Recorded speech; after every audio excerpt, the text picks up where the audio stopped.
ಇನ್ನು ಪ್ರೀತಿಸಿ ಮದುವೆಯಾಗಿದ್ದಕ್ಕೆ ವ್ಯಕ್ತಿಯೊಬ್ಬನ ಬರ್ಬರ ಕೊಲೆಯಾಗಿದೆ. 40ರ ಅಂಕಲ್ 20ರ ಯುವತಿಯ ಲವಿಡವಿ ಕೇಸ್ ಇದು.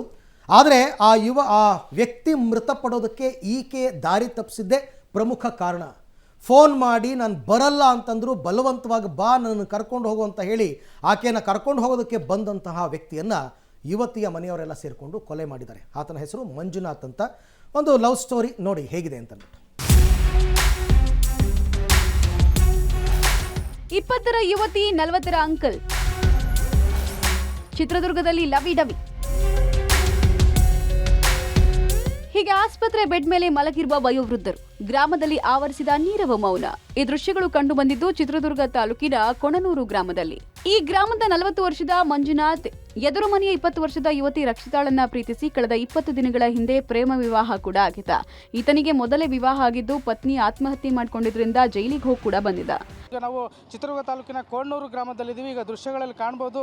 ಈ ಕೋಣನೂರು ಗ್ರಾಮದ ಏನು ಮಂಜುನಾಥ್ ಎಂಬ ವ್ಯಕ್ತಿಯು ಕಳೆದ 4-5 ವರ್ಷಗಳ ಹಿಂದೆ ಶಿಲ್ಪಾ ಎಂಬ ಯುವತಿಯನ್ನು ಪ್ರೀತಿಸಿ ಮದುವೆ ಆಗಿದ್ದನು. ಆದರೆ ಆತ ಎಲ್ಲೋ ಒಂದು ಕಡೆ ಪ್ರೀತಿಸಿ ಕೇವಲ ನಾಟಕವಾಡಿದೆಂಬ ಅನುಮಾನ ಒಂದು ಯುವತಿಯಲ್ಲಿ ಮೂಡಿದ್ದು ಆ ಯುವತಿಯನ್ನು ಆತ ತಿರಸ್ಕಾರ ಮಾಡಿದ್ದನು. ಹೀಗಾಗಿ ಮನನೊಂದ ಶಿಲ್ಪಾ ಎಂಬ ಯುವತಿ ನೇಣಿಗೆ ಶರಣಾಗಲಿದ್ದರು.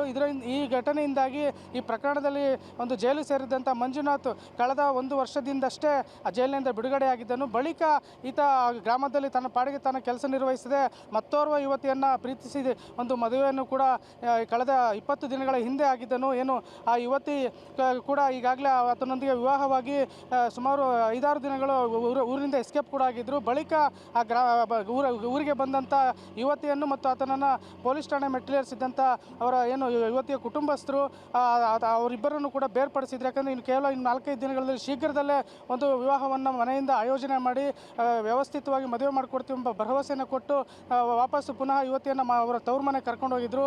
ಹೀಗಾಗಿ ಚಿತ್ರದುರ್ಗದಲ್ಲೇ ಸಂಬಂಧಿಗಳ ಮನೆಯಲ್ಲಿದ್ದಂಥ ಮಂಜುನಾಥ್ ನಿನ್ನೆ ತಾನೇ ಈ ಒಂದು ಕೋಣನೂರು ಗ್ರಾಮಕ್ಕೆ ಬಂದಿರ್ತಾನೆ. ಈ ಸಂದರ್ಭದಲ್ಲಿ ಆ ಬೈಕ್ನಲ್ಲಿ ಬಂದಿದ್ದಂಥ ಏನು ಎದುರುಗಡೆ ಮನೆಯಲ್ಲಿ ಆ ಯುವತಿಯನ್ನು ನೋಡೋದಕ್ಕೋಸ್ಕರ ಪ್ರಯತ್ನ ಪಟ್ಟಂಥ ಸಂದರ್ಭದಲ್ಲಿ ಇದೇ ಮನೆ ಮುಂಭಾಗದಲ್ಲಿ ಒಂದು ಮಂಜುನಾಥನನ್ನು ಅವರ ಏನು ಆ ಯುವತಿಯ ಕುಟುಂಬಸ್ಥರು ಬರ್ಬರವಾಗಿ ಹಲ್ಲೆ ಮಾಡ್ತಾರೆ. ಆ ಸಂದರ್ಭದಲ್ಲಿ ಬಿಡಿಸೋದಕ್ಕೆ ಹೋದಂಥ ಮಂಜುನಾಥನ ತಂದೆ ತಾಯಿ ಮೇಲೂ ಕೂಡ ಮಾರಕಾಸ್ತ್ರಗಳಿಂದ ಹಲ್ಲೆ ನಡೆಸಿದ ಪರಿಣಾಮ ಈಗಾಗಲೇ ಮಂಜುನಾಥ್ ಸ್ಥಳದಲ್ಲೇ ಸಾವನ್ನಪ್ಪಿದ್ದಾನೆ.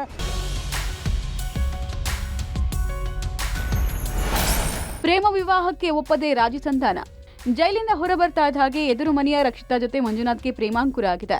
ಇಬ್ಬರು ಮದುವೆ ಆಗೋದನ್ನ ತಿಳಿದ ಪೋಷಕರು ರಾಜಿ ಪಂಚಾಯಿತಿ ಕೂಡ ನಡೆಸಿದ್ದಾರೆ. ಆದರೆ 20 ದಿನಗಳ ಹಿಂದೆ ಮಂಜುನಾಥ್ಗೆ ಕರೆ ಮಾಡಿದ ರಕ್ಷಿತಾ ಮತ್ತೆ ತಲೆ ಕೆಡಿಸಿದ್ದಾಳೆ. ಅನಂತರ ಇಬ್ರು ಹೋಗಿ ಮದುವೆ ಆಗಿದ್ದಾರೆ. ನನಗೆ ನೀನ್ ಬೇಕಾ? ಸಿಗಲ್ಲ ನಿನಗೆ. ಯಾಕೆ ಸಿಗಲ್ಲ? ನನಗೆ ನೀನ್ ಬೇಕು. ಸರಿನಮ್ಮ, ನೀನೇ ಬೇಕು ಅಂತಿದೀಯಾ? ಏನ್ ಮಾಡ್ಲಿ ನಾನೀಗ? ಕರ್ಕೊಂಡೋಗ್ ಬಾ, ನನಗೆ ಇಲ್ಲಿ ಇರಾಕ್ ಆಗ್ತಿಲ್ಲ. ಇಲ್ಲಲ್ಲೇ ಕ್ಷಣ ಇರಕ್ಕಾಗಲ್ಲ, ಬಾ ಹೋಗೋಣ. ಅಲ್ಲಮ್ಮ, ನಾನ್ ಮಾಡಿರೋದೆಲ್ಲ ಗೊತ್ತಲ್ಲಮ್ಮ ನಿನಗೆ. ಅಷ್ಟು ಅದ್ ಗೊತ್ತಿದ್ರೆ ನಾನೇ ಬೇಕು ಅಂತೀಯಲ್ಲ. ನೀನೇ ಬೇಕು. ಎಲ್ಲ ಊರಾಗೆಲ್ಲ ತೂ ಅಂತ ಉಗಳಿದ್ರುವ ನಿನಗೆ ನಾನೇ ಬೇಕಾತಲ್ಲ. ಯಾಕೆ? ನನಗ್ ನೀನ್ ಬೇಕು. ಜನ ಸಾವಿರ ಮಾತಾಡ್ಲಿ ಬಿಡು. ಮದುವೆಯಿಂದ ಪೋಷಕರು ದಿಗ್ಭ್ರಾಂತ. ರಕ್ಷಿತಾ ಹಾಗೂ ಮಂಜುನಾಥ್ ಮದುವೆ ಬಳಿಕ ಕುಟುಂಬಸ್ಥರು ಆಘಾತಕ್ಕೆ ಒಳಗಾಗಿದ್ದಾರೆ. ಊರಲ್ಲಿ ಮಾನ ಮರ್ಯಾದೆ ಹೋಗೋ ಆತಂಕದಿಂದ ಎಲ್ಲರ ಸಮ್ಮುಖದಲ್ಲಿ ಮದುವೆ ಮಾಡಿಸೋದಾಗಿ ನಂಬಿಸಿ ರಕ್ಷಿತಾಳನ್ನ ಮನೆ ಕರ್ಕೊಂಡು ಬಂದಿದ್ದಾರೆ. ಊರಿಗೆ ಬಂದ ಮಂಜುನಾಥ್ ಮೇಲೆ ಮಚ್ಚು, ಲಾಂಗು, ರಾಡ್ಗಳಿಂದ ಮನಸ್ಸು ಇಚ್ಛೆ ಹಲ್ಲೆ ನಡೆಸಿದ್ದಾರೆ. ತೀವ್ರವಾಗಿ ಗಾಯಗೊಂಡ ಮಂಜುನಾಥ್ ಸಾವನ್ನಪ್ಪಿದ್ದಾನೆ. ಮಗನ ಮೇಲೆ ಹಲ್ಲೆ ತಡೆಯೋಕೆ ಬಂದ ಪೋಷಕರ ಮೇಲೂ ಹಲ್ಲೆ ನಡೆಸಿದ್ದಾರೆ. ಮದುವೆ ಮಾಡ್ಕೊಂಡ್ ಬಂದ್ರು. ಅವ್ರಿಗೆ ಮಿಸ್ಸಿಂಗ್ ಕಂಪ್ಲೇಂಟ್ ಕೊಡಿದ್ರು ಧರ್ಮಸ್ಥಳದಲ್ಲಿ. ಇವರಲ್ಲಿ SP ಕಂಪ್ಲೇಂಟ್ ಕೊಡಿದ್ರು ಹುಡುಗ ಹುಡುಗಿ. ಇನ್ನು 15 ದಿವಸದೊಳಗೆ ನಾವು ಭಾರಿ ಹೇಳಿದ್ವು ಅದ್ದೂರಿ ಮದುವೆ ಮಾಡ್ತೀವಿ ಅಂತ. ಇಲ್ಲಿ SP ಸ್ಟೇಷನ್ ಬರ್ಕೊಟ್ಟೋಗಿದ್ರು. ಬರ್ಕೊಟ್ಟಾಗ ಏನು ಮಾಹಿತಿ ಸಿಗಲಿಲ್ಲ. ಹುಡುಗಿ ಓದ್ಕೊಂಡು ಹೋಗ್ಬಿಟ್ರು ಅವರು, ಹುಡುಗಿ ಕಡೆಯವರು. ಹಂಗೆ ಆಮೇಲೆ ಮತ್ತೆ ನಮ್ಮ ಹುಡುಗಲ್ಲಿ ಮಲಾಪುರದಲ್ಲಿ ಇದ್ದ. ನಿನ್ನೆ ಬಂದ ಏಕ್ತಮ್ಮ 20 ಜನ ಗಂಡಸರು ಹೆಂಗಸರು ಒಂದೇ ಕುಟುಂಬದವ್ರು. ಅವರು ನುಗ್ಗಿ ಹೆಂಗೆ ಹೊಡ್ತಾ ಬರ್ಬಿಟ್ರು. ಏನಿಲ್ಲ ಸರ್, ನನ್ನ ಮಗ ಬಂದ ಮನೆಗೆ ಈಗ ಇದ್ದಿಲ್ಲ. ಬಂದ ಮನೆಗೆ ಅವ್ನು ಹೊಡಿಬೇಕಂತ ಮನೆ ನುಗ್ಗಿ ಹೊಡೆದ್ರು ಸರ್. ಈಗಾಗಲೇ 1.5 ತಿಂಗಳ ಮುಂಚೆ ಅವಳ ಮಗಳು ಬಂದು ನನ್ನ ಮಗನ ಕರ್ಕೊಂಡೋಗಿದ್ಲು ಸರ್. ಅದಕ್ಕೆ ಸರ್ ನಾವು ಹೊರಕ್ಕೆ ಹೋದ್ರಲ್ಲ, ಒಬ್ಬರು ಮಂತ್ಯಕ್ಕೆ ಹೋದ್ರಲ್ಲ, ಅವಳಾಗಿ ಅವಳು ಬಂದು ಕರ್ಕೊಂಡೋಗಿ. ಘಟನೆ ಬಳಿಕ ರಕ್ಷಿತಾಳ 6 ಸಂಬಂಧಿಕರನ್ನ ಪೊಲೀಸರು ಬಂಧಿಸಿದ್ದಾರೆ.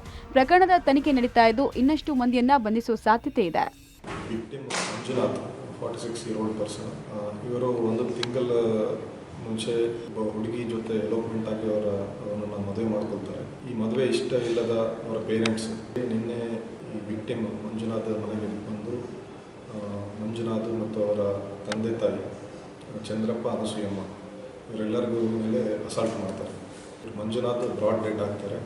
ಚಂದ್ರಪ್ಪ ಅವರ ಕಂಪ್ಲೇಂಟ್ ಮೇಲೆ ನಾವು murder and attempt to murder case register ಮಾಡಿದ್ವಿ. ಒಟ್ಟಾರೆ ಪ್ರೀತಿಸಿ ಮದುವೆಯಾದ ವ್ಯಕ್ತಿ ಪ್ರೇಯಸಿಯ ಮಾತು ಕೇಳಿ ಊರಿಗೆ ಬಂದು ಕೊಲೆಯಾಗಿದ್ದಾನೆ. ಹೀಗಾಗಿ ತನ್ನ ಪ್ರಿಯತಮನ ಕಳ್ಕೊಂಡ ಯುವತಿ ಏಕಾಂಗಿಯಾಗಿದ್ದು, ಏನೂ ತಪ್ಪೇ ಮಾಡದ ಮಂಜುನಾಥ್ನ ಪೋಷಕರು ಗಾಯಗೊಂಡು ಆಸ್ಪತ್ರೆ ಸೇರಿರೋದು ಮಾತ್ರ ವಿಪರ್ಯಾಸ. S Siddaraju, public TV, Chitradurga. ಅಲ್ಲ, 20 ವರ್ಷದ ಹುಡುಗಿನ 40 ವರ್ಷದವ್ರು ಮದುವೆ ಆಗಬಾರ್ದು ಅಂತ ರೂಲ್ಸ್ ಏನಿಲ್ಲ. ಅವರಿಬ್ಬರು ಮೇಜರ್ ಆಗಿದ್ದಾರೆ, ಒಪ್ಕೊಂಡು ಮದುವೆ ಮಾಡ್ಕೋಬೋದು. ಆದರೆ ಕುಟುಂಬದವರಿಗೆ ಇಷ್ಟ ಆಗಲಿಲ್ಲ ಅನ್ನೋ ಕಾರಣಕ್ಕೆ ಈಗ ಮಗಳ ಜೀವನವನ್ನೇ ಕತ್ತಲು ಮಾಡಿದ್ರಲ್ಲ, ಎಷ್ಟರ ಮಟ್ಟಕ್ಕೆ ಸರಿ ಅಂತಕ್ಕಂಥ ಒಂದು ಸಾಮಾಜಿಕ ಪ್ರಶ್ನೆ ಮೂಡುತ್ತೆ ಅಷ್ಟೇ.